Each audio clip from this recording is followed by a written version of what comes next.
Hey guys, it's Courtney here. If you haven't heard about Anchor, it's the easiest way to make a podcast. Let me explain. First of all, it's free, and there are creation tools that allow you to record and edit your podcast from your phone or computer.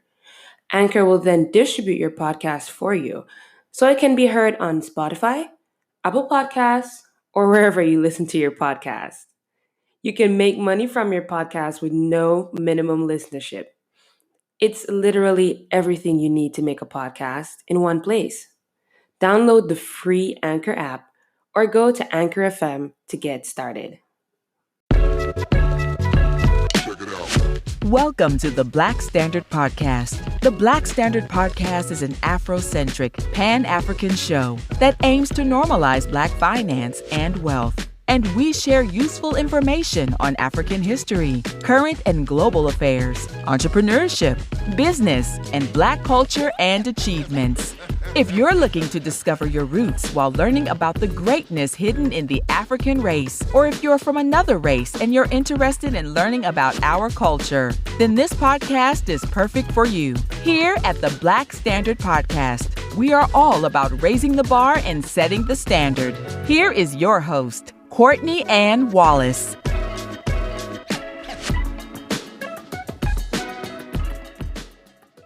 Hi guys, welcome back to the podcast. This is episode 4 of the Black Standard Podcast, and I hope you guys are doing well. In today's episode, I'm going to be talking about that big, nasty monster called shiny object syndrome.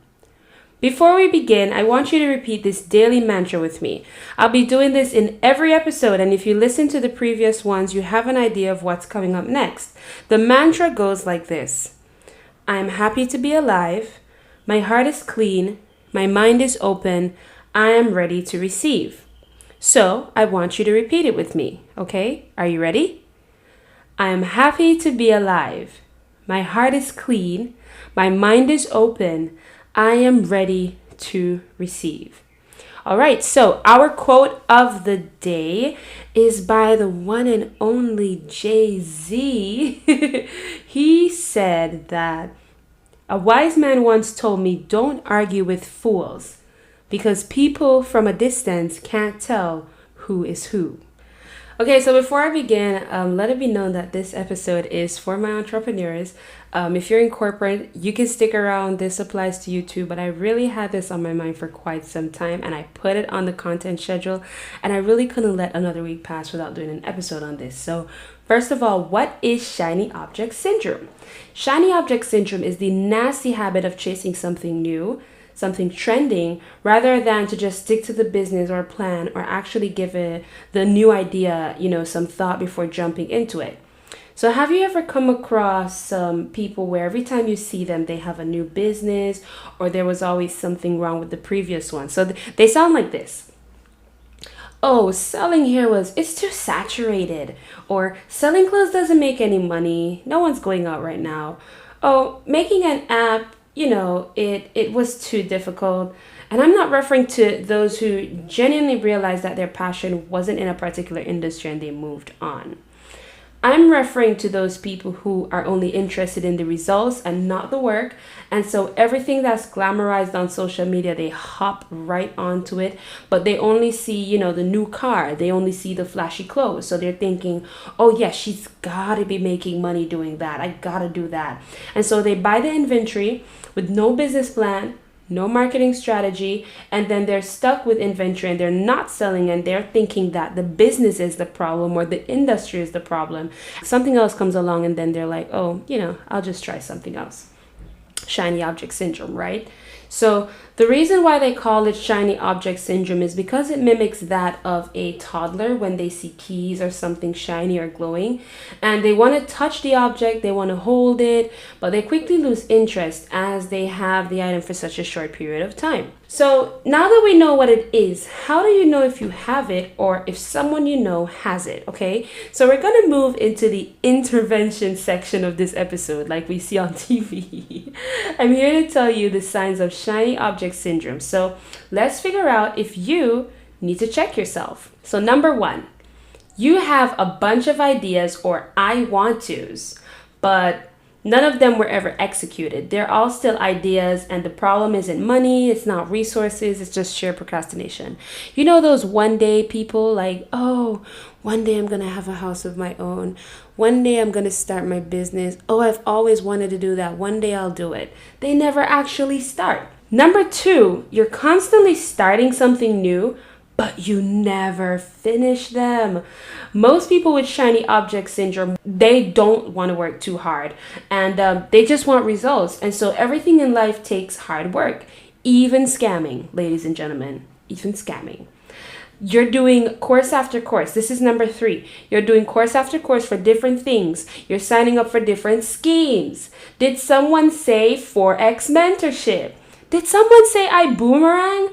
Did someone say World Ventures? By the way, I have nothing against Forex. Note, I only said Forex.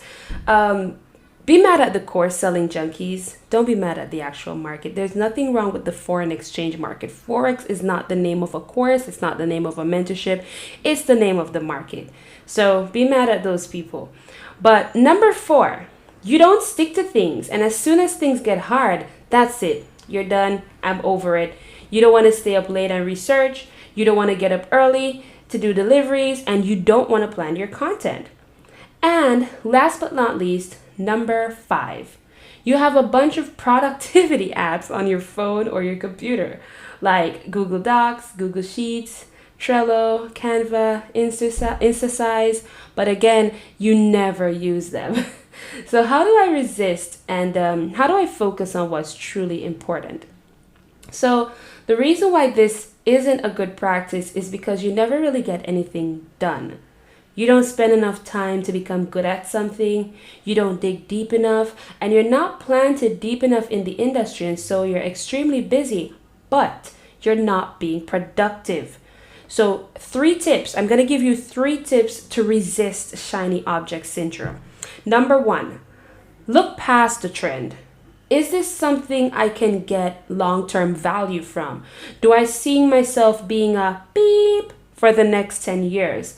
If not, how many years do I see myself doing it? And then I can move my capital into something bigger. What's my exit strategy? If I'm not making money from this immediately, am I still interested? Because that's the problem with a lot of entrepreneurs. The minute sales are low or they're not making business, they are done. And I can't understand it, guys. If you're passionate about something, this is your baby. You can't give up on it so easily. Number 2, different does not mean better. I repeat, different does not mean better. And I'm sure you've heard this phrase, but the grass is not greener on the other side. It's green where you water it. Shiny object syndrome isn't to ignore new opportunities. I'm not telling you to do that. It's to approach the new opportunities with genuine interest. And so when you pursue something just because it's popular, all you're doing is chasing. You're not doing anything productive. Number 3, don't be afraid to wait. Patience is a quality everyone must have. Give the new industry or trend time to manifest itself. Don't wait too long, but for example, like a new course, you could easily let a couple people take the course, then you can probably message them personally, asking for personal reviews, instead of just being drawn in by the Lambo or Porsches that the course mentor posts on Instagram, and then you're like, sign me up, take my money. And then you see that in itself, I refer to it as FOMO, fear of missing out. You need to get over FOMO. Get it out of your system. Get it out of your head. Sometimes we jump into something without thinking about it clearly because we fear that the opportunity will pass us by. And just to add a bonus tip here, in order to identify what's truly important, you must know your skills and characteristics, guys. You've got to know yourself. You've got to know what you can tolerate, what you like, what you don't like. And not every opportunity or trend is going to be suitable for you. If you're not very analytical, how do you plan on being an independent Forex trader?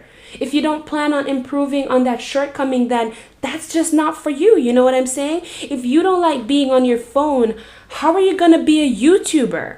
If you don't like editing, how are you going to have a channel? How are you going to know what content to post or how the algorithm works? It doesn't make any sense. So when you're choosing the industry that you want to pursue, Consider your skills and characteristics and not just the money, okay? So if any of those points made you have like a reality check and you're saying, okay, Courtney, I may already have it. What do I do? Help me. I need to get this thing sorted out. It's simple. Drop what isn't adding value. Look at the numbers along with the points that I mentioned earlier and accept that you may have taken on this business venture because at the time it was trending and you thought you would have been rich overnight. Just that you got to accept it. You got to admit it to yourself. It's the first step in moving on.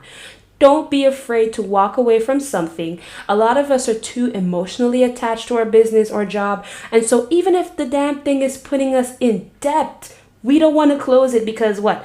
What will people think? Oh my God, they're going to say I stopped selling hair. They're going to say I stopped doing TLC. Move on. When you put your card in the ATM, nobody's name is there but yours. You know what I'm saying? So since we're on that topic, listeners, gauge your content. You know, it's one thing to be confused about what you're doing privately, but on a public platform, you may want to also be mindful of what you post because you might be displaying your confusion and people might not want to support your next business venture because they realize that you're not serious about anything. And in the next 6 months, you're going to be doing something else. So if you are going to take my advice and close down, do it professionally. Don't just stop and then next month you pop up with a new business. If it is that you had an online store, simply put out a statement saying, I've been doing this for 3 years. It has fulfilled me. However, I think it's time to move on. That way people can, I guess, not feel so hurt that you just gave up. You know what I'm saying? So look at the numbers and do what you need to do. But overall, guys, be careful out there. Money is very valuable. And it's very precious. So do not waste it on things that aren't planned out properly. And a lot of us at some point have been guilty of shiny object syndrome. But even myself, and after self-reflecting, I then concluded that this isn't for me and I'm not going to go through with it. But some people realize entirely too late when they've already invested money and resources. And, I'm glad that the issue I was having a couple years ago, I was able to pull myself out of it before I got to investing anything at all. But that's it for this episode, guys. Next week, we're going to be switching things up a bit. I won't tell you what it is, but it's a small surprise. So make sure you tune in next Monday. And this is where I leave you guys. I'll see you next week. Thank you for tuning in to the Black Standard Podcast. Follow us on social media and join the community. You can find us on Instagram at the Black Standard _JA, Facebook at the Black Standard JA, and subscribe to our YouTube channel where you will find the recorded version of our podcast along with additional content. Until our next episode, see you soon.